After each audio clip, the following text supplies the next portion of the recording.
Vamos a leer hoy el Evangelio según San Lucas en el capítulo 6, versículos 36 a 38.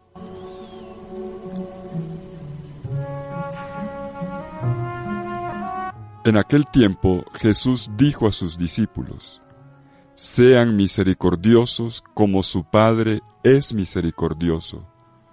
No juzguen y no serán juzgados. No condenen y no serán condenados.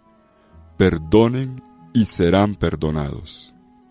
Den y se les dará. Recibirán una medida buena, bien saciada, apretada y rebosante en los pliegues de su túnica, porque con la misma medida con que midan, serán medidos». Palabra del Señor. Gloria a ti, Señor Jesús.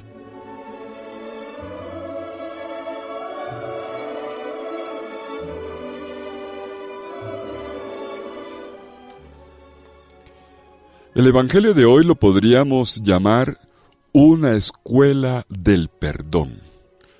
¿Cómo es que un discípulo del Señor ejercita el perdón en situaciones difíciles, complicadas?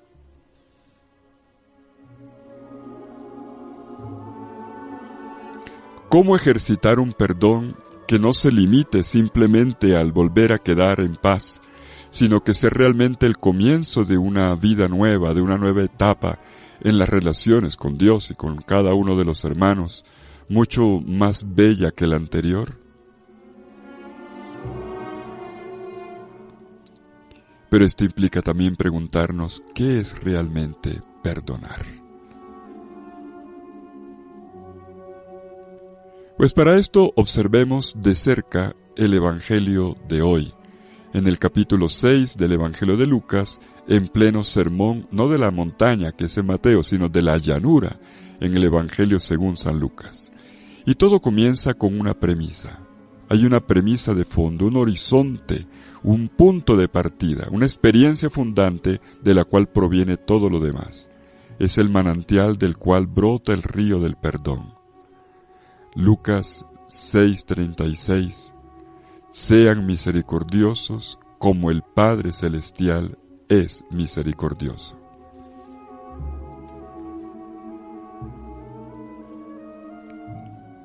Y sean, que es la escuela, sean así, sean como el Padre, sean imitadores del Padre, se va a traducir en 4 verbos, 2 en negativo y 2 en positivo.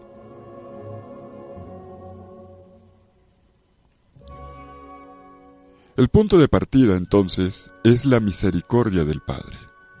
Se trata de traducir una experiencia de Dios en una experiencia humana cotidiana. Es el punto de partida. La frase «sean misericordiosos como el Padre» es una reformulación en el Evangelio de Lucas de un pasaje, de una frase del Antiguo Testamento.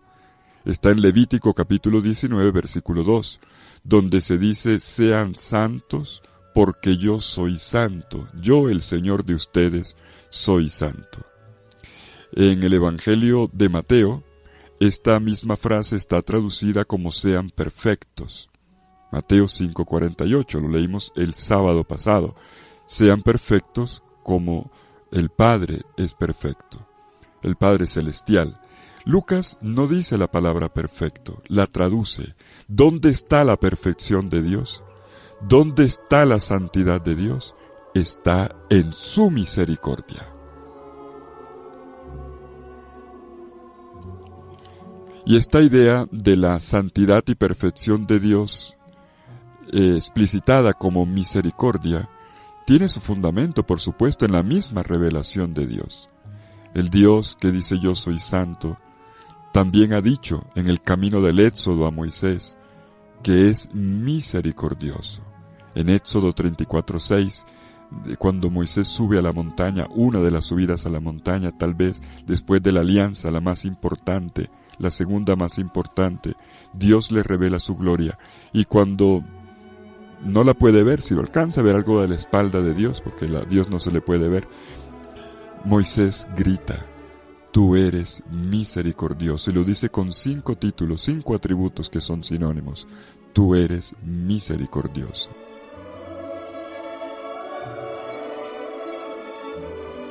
Dios se dio a conocer así. Esto lo va a insistir mucho el Antiguo Testamento.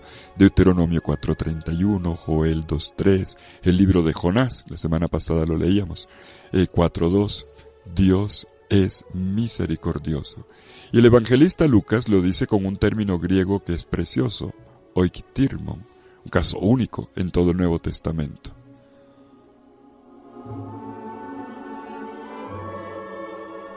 La invitación inicial, entonces, es ser imitadores del Padre. Un hijo se parece a su papá. Ser hijos del Padre es ser misericordiosos.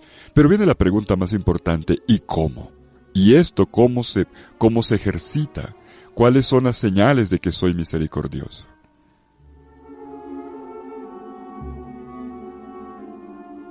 Jesús hace repicar 4 imperativos. Los 2 primeros en negativo: no juzguen y no serán juzgados. Y los otros 2 en positivo: los 2 primeros en negativo: no juzguen y no condenen. Y los otros 2 en positivo: perdonen y den. Así queda claro.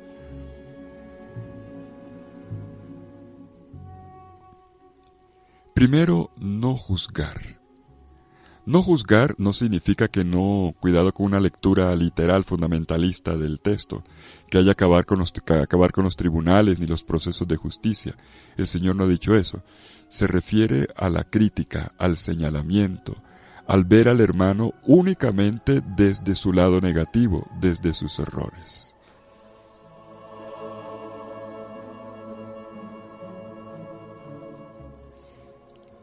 Quien conoce a fondo el corazón de cada persona es Dios.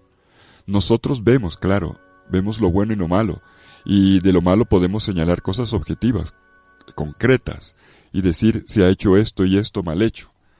Pero quien puede juzgar realmente a fondo, porque sabe qué hay de bien y qué hay de mal, dónde está realmente la intención, es Dios.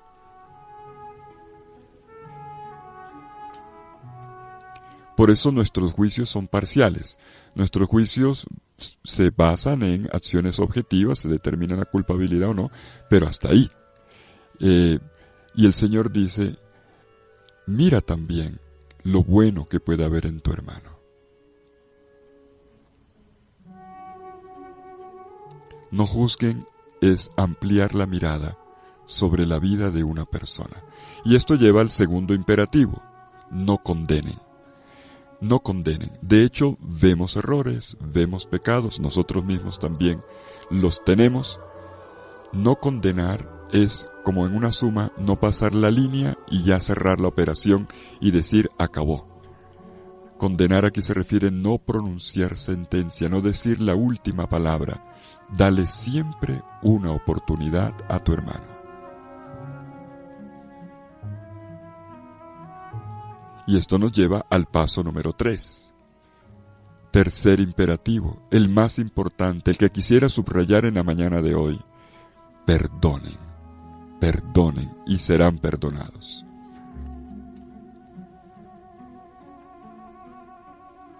¿Qué significa perdonar? Miren, ser perdonados en el lenguaje bíblico no es igual a la absolución que se da en el campo civil cuando se declara la inocencia o la culpabilidad de un acusado.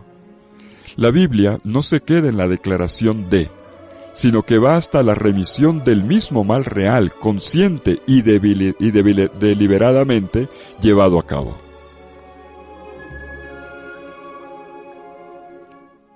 Es el pecado el que es perdonado.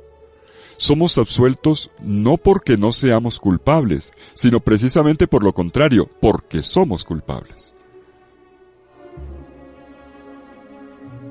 Y por eso el perdón supone el admitir una culpabilidad. Creo que a veces cuando hablamos del perdón, confundimos las cosas y caemos en algunos equívocos.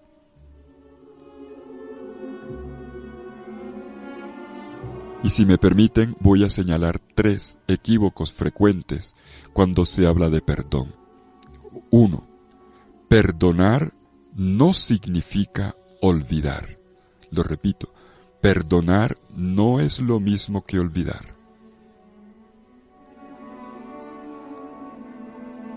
Miren, el olvido no da una base sólida para el perdón. Las relaciones que se fundan sobre las amnesias para poder seguir adelante resultan inauténticas y a la postre un fracaso. Solo cuando uno acepta totalmente al otro en la totalidad de su vida es cuando puede decir que ama de verdad a esa persona. De otra manera, uno trata el asunto sí, pero como un juicio suspendido, que tarde o temprano termina por reventar.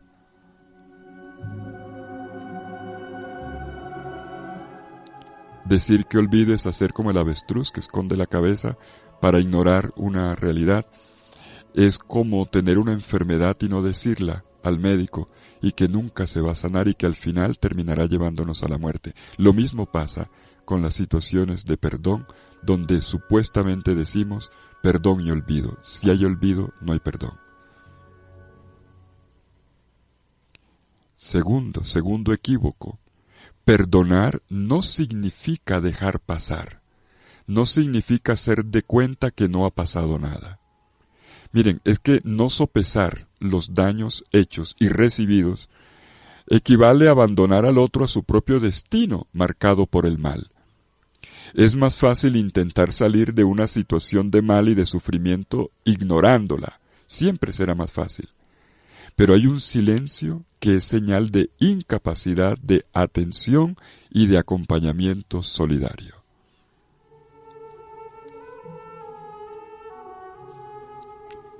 Tercer equívoco.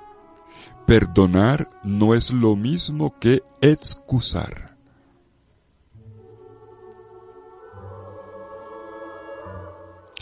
Ciertamente es necesario y útil individuar las razones profundas del mal comportamiento del otro. Darse cuenta, por ejemplo, de las circunstancias en que se hizo un daño, cuáles fueron los condicionamientos, los atenuantes.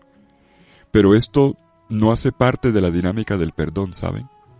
Quien no es culpable de las propias acciones, o que ha sido engañado, o quien ha sido obligado a actuar contra su voluntad en un acto equivocado, no tiene necesidad de perdón.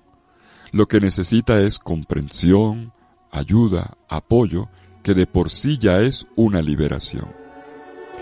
El perdón aplica para quien de forma consciente y real ha hecho acciones equivocadas y dañinas.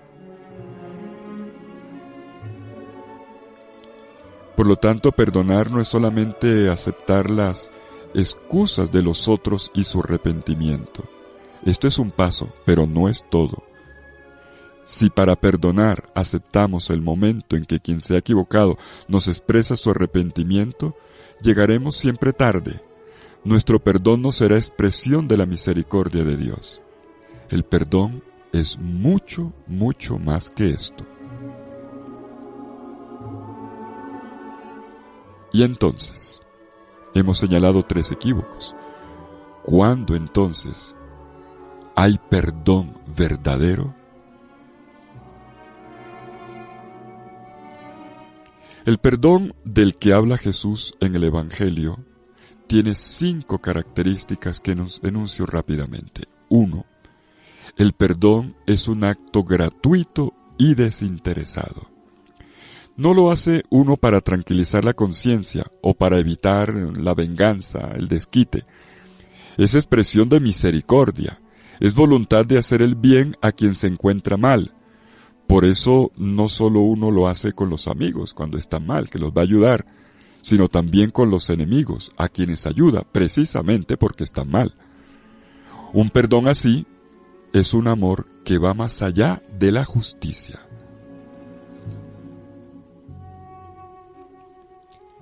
En segundo lugar, en positivo, ¿qué es el perdón? Perdonar es hacer visible la misericordia de Dios. El motivo más importante del perdón evangélico, lo digo para discípulos del Señor, el motivo más importante es de carácter teológico, es decir, tiene que ver con Dios, tiene que ver con la experiencia del Dios revelado en la Escritura. Por eso empezamos por ahí. Sean misericordiosos como es misericordioso el Padre Celestial, el que se reveló así en la historia del pueblo, el que nos mostró esta misericordia con los brazos extendidos de su Hijo en la cruz. Para que sea humana y llegue a todas las personas, la misericordia de Dios debe traducirse en misericordia del hombre. Es solo perdonando sin reservas y amando gratuitamente como uno hace visible, tangible y eficaz el amor de Dios Padre para con todas las personas. La medida de nuestro perdón por eso no es nuestro amor, sino la misericordia de Dios Padre, quien no quiere perder a ninguno de sus hijos. Tercera característica en positivo del perdón. Perdonar es recordar el mal a la luz de todo lo que llevó a cabo Jesús de Nazaret.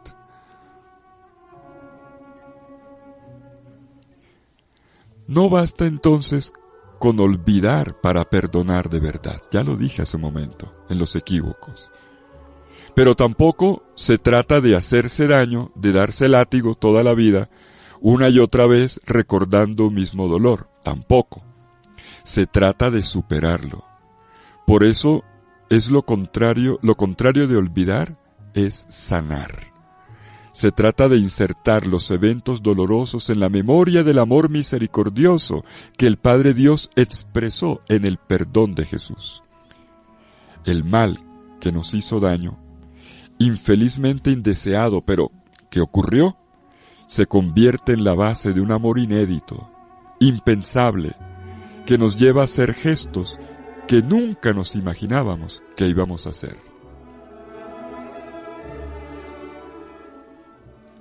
Cuarto, perdonar es cargar juntos los errores y el mal hasta que sean eliminados, hasta que desaparezcan.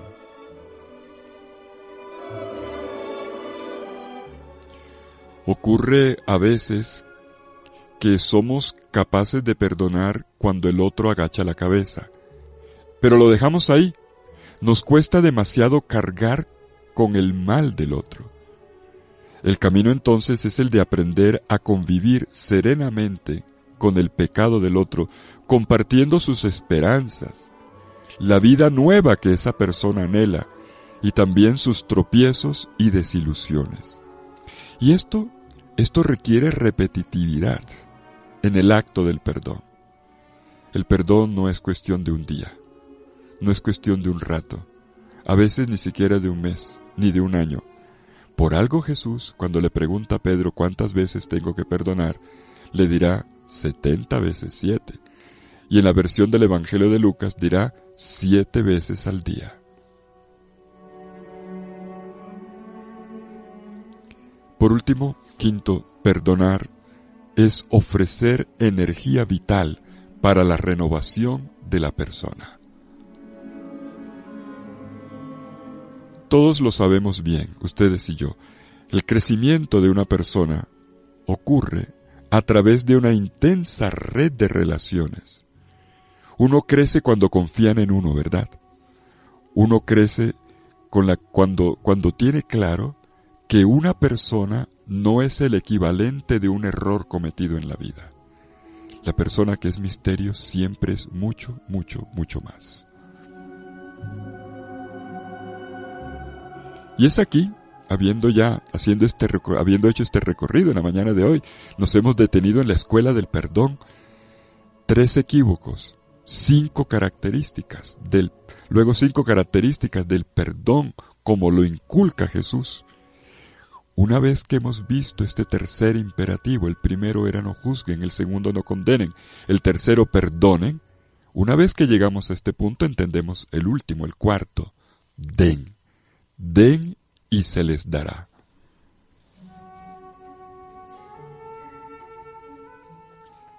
es que de hecho perdonar es un don.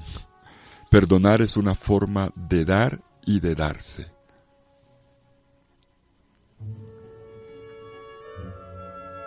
El perdón es un amor concreto que da. Y Jesús describe este don con una imagen comercial. El vendedor que llena una medida de grano, la sacude para que no quede espacio dentro y con llenarlo al máximo, luego la comprime y le añade más granito para ver si queda espacio. Una medida llena, rebosante, apretada, dice Jesús. Y la colocaba en las bolsas. En aquella época eran muy ecológicos, las bolsas eran las mismas túnicas o el manto. La gente llevaba el manto y con eso les servía de bolsa.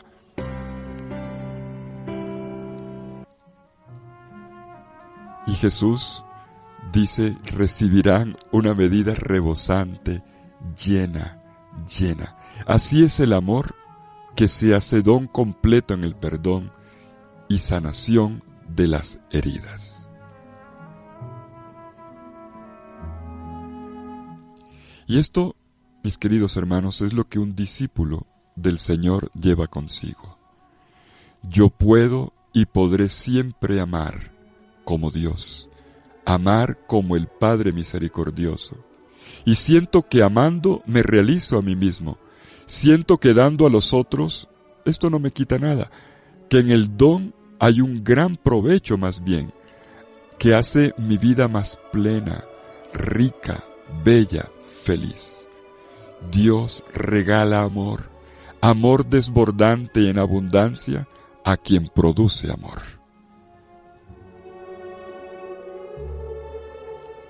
Tenemos entonces hoy 4 verbos de la escuela del perdón. 1.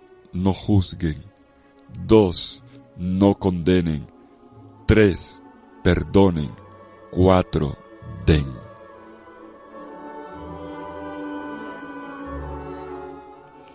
Cuatro verbos que traducen la manera como un discípulo imita, encarna el amor misericordioso del Padre. Y todo esto en torno a la palabra perdón, que era la tercera, pero que lo engloba todo. Lo importante no es lo que dejamos de hacer, es lo que hacemos. No se trata solamente de no juzgar y no condenar, lo más importante es perdonar y comenzar una nueva vida. El perdón renueva todas las cosas. El perdón da vida nueva. El perdón abre páginas nuevas, felices, luminosas en la historia de las personas y de la humanidad. Y a lo mejor alguno de ustedes estará un poco así cavilando, pensando, bueno, esto que nos está diciendo el Padre Fidel hoy, ¿qué es? ¿Qué esto qué es? Y a lo mejor decimos, pero esto es imposible. Miren, todo esto lo podemos hacer aunque parezca imposible. Jesús nos da esta enseñanza de hoy, no con el tono de ustedes deben hacer esto, no. Él lo dice de una forma más bella. Ustedes pueden hacerlo. Porque no se ama por decreto. Es como si Jesús me dijera, porque tú no amas por decreto, simplemente porque es una ley. Yo te daré la capacidad, si tú quieres, si tú me lo pides, tú podrás perdonar. Lo importante es un perdón que sana, que restaura, no simplemente que hace las paces, sino que restaura, y por eso su apoyo es la justicia.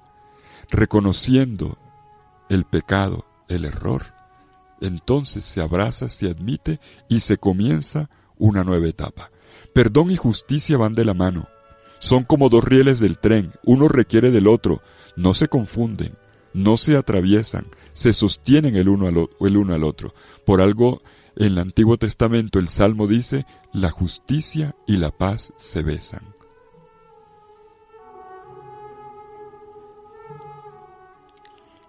Quedémonos con esto. Perdonar es ir más allá. Se trata de abrirle las puertas a nuevas posibilidades.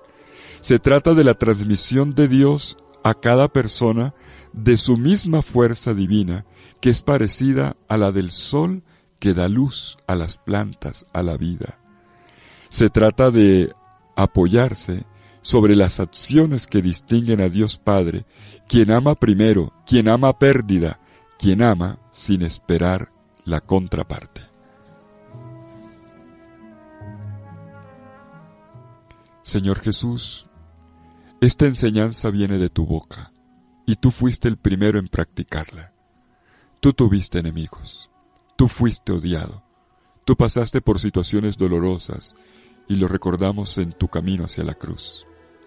Pero tú, Jesús, fuiste quien pronunció esta palabra: sean misericordiosos, como es misericordioso el Padre Celestial. Y no nos dejaste solamente con este principio de vida. Tú nos lo tradujiste en 4 verbos, 4 imperativos, que hiciste repicar en la cabeza, en el corazón, en la vida de tus discípulos, que los escribiste con letras de oro en tus seguidores.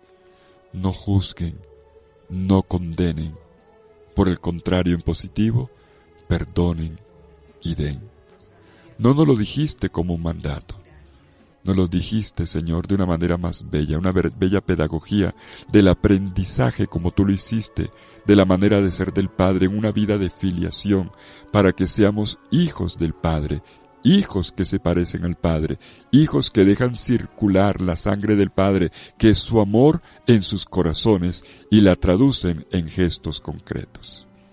Enséñanos a amar y a perdonar de esta manera, Señor. Amén.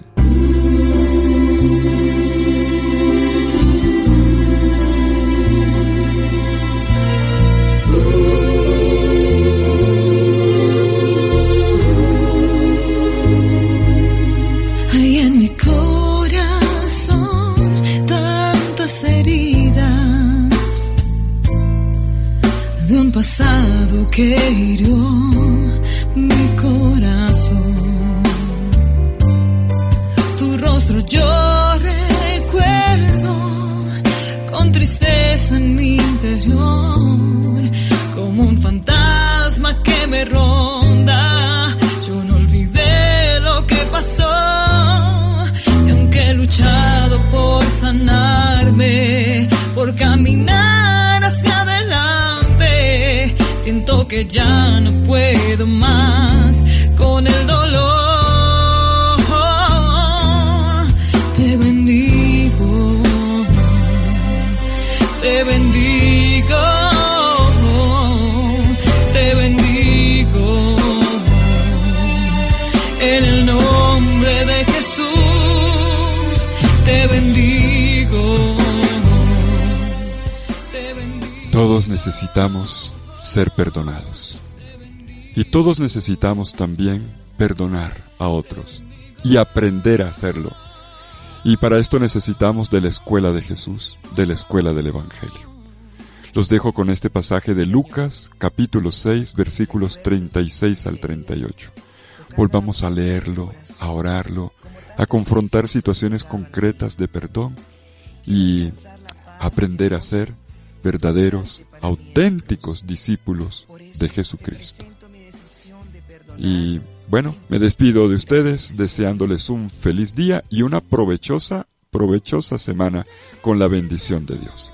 Que el Señor los bendiga en el nombre del Padre, del Hijo y del Espíritu Santo. Amén. Jesús.